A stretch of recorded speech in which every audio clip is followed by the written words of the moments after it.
Sotto la giacca la pistola e bufera sull'assessore trevigiano Remo Sernagiotto, che è entrato nell'aula del Consiglio regionale con un revolver P38 infilato nella cintura, una pistola che l'assessore ai servizi sociali del Veneto dichiara di possedere da molti anni e che tiene come deterrente per eventuali malintenzionati quando è fuori città per impegni da imprenditore prima e da assessore adesso, che lo portano a girare da solo per le città anche in piena notte, anche perché Sernagiotto ha deciso di rinunciare ad auto blu e autisti e si muove con la propria macchina. Ce l'ho da 30 anni il porto d'armi.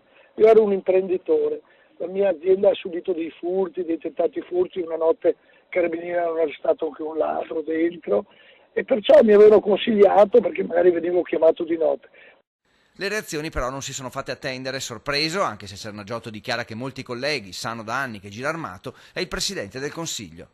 Sono rimasto stupito, esterrefatto e proprio non avrei mai pensato una cosa del genere. Non deve più succedere perché almeno finora abbiamo sempre confidato nel buon senso e nella maturità delle persone. All'attacco anche il consigliere del PD Tiozzo, che chiede il divieto di portare armi e l'installazione del metal detector.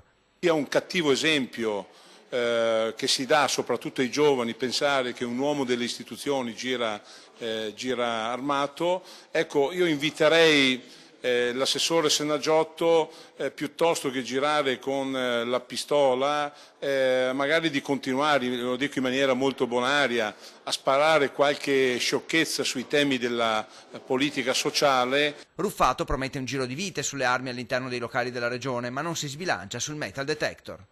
Darò disposizioni perché nessuno possa entrare a palazzo armato con qualsiasi tipo di arma e logicamente se non basterà l'autocontrollo, l'autodisciplina interna provvederemo a qualcos'altro. Intanto Sernagiotto ricostruisce quanto è accaduto a Palazzo Ferrofini. Io il mio ufficio l'ho messa nel cassetto e chiusa la partita. Non l'ho portata in consiglio, solo che dovevo entrare in quel consiglio per metterla nel mio ufficio. Se voi mi date un consiglio, non so, posso portarla dai carabinieri se ci sono lì fuori. Ma se si dovesse arrivare al metal detector, l'assessore è pronto a fare un passo indietro. Non importa, quando entro lo dico, se dovessi andare, ma insomma mi conoscono tutti abbastanza bene, la metto poi nel mio ufficio e poi la vado a prendere prima di partire.